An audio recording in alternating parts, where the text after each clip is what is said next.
नेमकं काय म्हणाले बघूयात. एक्सक्लुझिव्ह प्रतिक्रिया दिली आहे.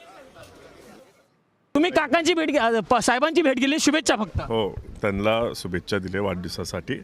तेवढी भेट झाली, चांगली भेट झाली. सगळे नेते देखील तुमच्या पक्षाचे होते, प्रफुल्ल पटेल, सुनील तटकरे हो, देखील हो. आणि सुनेत्रा वहिनी देखील सोबत होत्या. हो, सगळं चांगलं होतं. फॅमिलीसारखं आम्ही भेटलो. वातावरण चांगलं होतं. पुन्हा एकत्र येण्याच्या चर्चा सुरू नाही त्याच्यावरती नाही. तर आपण बघतोय चांगली भेट झाली, चांगली चर्चा झाली, आम्ही सर्व उपस्थित होतो असं यावेळेस पार्थ पवार यांनी सांगितलं. चर्चा सुद्धा झालेली आहे, शुभेच्छा देण्यात आल्या आहेत असं यावेळेस पार्थ पवार यांनी म्हटलेलं आहे. तर एकंदरीतच आजचा दिवस खरं तर अतिशय महत्त्वाचा आहे. शरद पवार राज्याच्या राजकारणातलं अतिशय मोठं नाव, किंवा राज्यातलंच नाही देश पातळीवर सुद्धा गाजलेलं असं नाव, आणि आज त्यांचा 85वा वाढदिवस साजरा होतोय. आणि त्यासाठी स्वतः अजित पवार जे की राज्याचे उपमुख्यमंत्री आहेत ते आता शरद पवार यांची भेट घेण्यासाठी दाखल झाले. त्यामुळे अनेक प्रश्न, अनेक तर्कवितर्क तर लढवले जात आहे. मात्र आज दिवसभरात काय घडतंय बघणं महत्त्वाचं आहे. या संदर्भात छगन भुजबळ आणि संजय राऊत यांनी नेमकं काय म्हटलं बघूया. भेट झाली, काय चर्चा झाली? भेट झाली आहे शरद पवारांसोबत. आनंद वाटला आम्हाला. त्यांच्या आज वाढदिवस त्यानिमित्तानं आम्ही त्यांना शुभेच्छा दिल्या.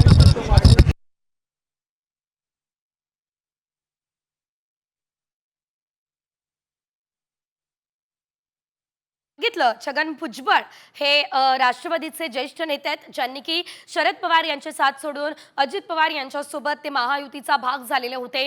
मात्र त्यानंतर अनेक अडचणी खरं तर त्यांच्यासमोर आलेल्या होत्या. मराठा आणि ओबीसीचा मुद्दा असेल तो सुद्धा समोर आला. त्याशिवाय जर आपण बघितलं तर यंदा आता मंत्रिपदासाठी छगन भुजबळ यांची वर्णी लागते किंवा नाही हा मोठा प्रश्न असतानाच ही भेट खरं तर झालेली आहे. त्यामुळे अनेक तर्कवितर्क लढवले जात आहे. थेट आपण जाऊयात संजय राऊत हे नेमकं काय बोलतायत हे बघूयात. आता असं आहे की पवार साहेब हे स्वतंत्र राजकारण करणारे व्यक्तिमत्व आहे. पण महाराष्ट्र आणि देशाच्या संदर्भात म्हणा तर पवार साहेबांनी नेहमी देशाला आणि महाराष्ट्राला मार्गदर्शन केलेलं आहे.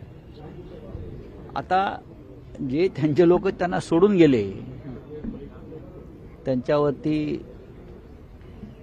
अत्यंत वाईट शब्दात टीका टिप्पणी केली, ते शुभेच्छा द्यायला आले असतील तर शुभेच्छा घेतील ते.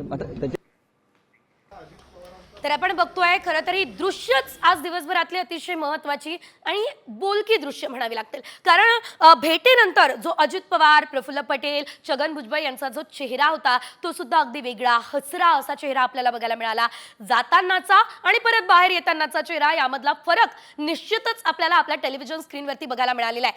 त्यामुळे एकंदरीत जेव्हापासून अजित पवार हे महायुतीचा भाग झालेला आहे, शरद पवार यांच्या राष्ट्रवादीमध्ये फूट पडलेली आहे, बंड झालेला आहे, त्यानंतरची पहिली भेट होती. आणि आज शरद पवार यांचा आशीर्वाद घेण्यासाठी आम्ही भेट घेतली, त्यांना शुभेच्छा दिल्या असंच एकंदरीत अजित पवार आणि त्यांच्या सर्व नेत्यांनीही सांगितलं.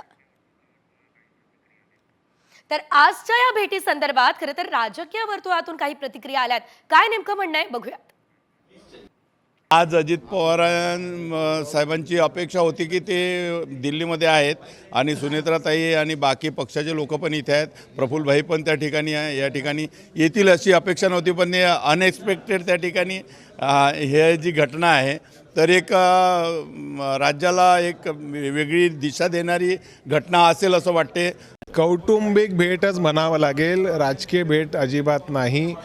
आणि पवार साहेब, आता तुम्हाला माहिती आहे की पवार साहेबांचा वाढदिवस 75वा वाढदिवस जेव्हा साजरा झाला तेव्हा देशाच्या पंतप्रधानांनी राजकीय मतभेद बाजूला ठेवून सर्व राजकीय पक्ष सर्व राजकीय नेते पवार साहेबांच्या 75व्या वाढदिवसाला आलेले. त्याच्यामुळे कौटुंबिक भेट आहे. अजितदादा तर कुटुंबातले आहेत, त्याच्यामुळे ठीक आहे राजकीय मतभेद असू शकतील पण मनभेद नाही. आज ते पवार साहेबांना भेटायला आले आणि पवार साहेबांनी मोठ्या मनाने त्यांचं शुभेच्छा स्वीकारल्या. साहजिकच आहे की साहेबांचा वाढदिवस म्हणल्यानंतर ते एका परिवारातले आणि सर्व एका परिवारातले असल्या राजकीय मतभेद असू शकतात, पण शेवट माणसाला एकमेकाबद्दल आत्मीयता, प्रेम हे असतंच. सर्व येणार आहे, सर्व एका परिवारात राजकारण काही कालखंड एकत्र केले, त्यामुळे एकमेकाबद्दल अटॅचमेंट, एकमेकाबद्दल प्रेम हे असतंच. तर आपण ही दृश्य पाहतोय. आता शरद पवार हे सर्व आपल्या कार्यकर्त्यांची, पदाधिकाऱ्यांची, नेत्यांची भेट घेण्यासाठी आपल्या निवासस्थानाबाहेर आलेले आहेत. आणि या दरम्यान आपण बघतोय शरद पवार यांना शुभेच्छा देण्यासाठी मोठ्या संख्येने संपूर्ण केवळ राज्यभरातूनच नाही तर देशभरातून कार्यकर्ते जे आहेत ते जमा झालेले आहेत.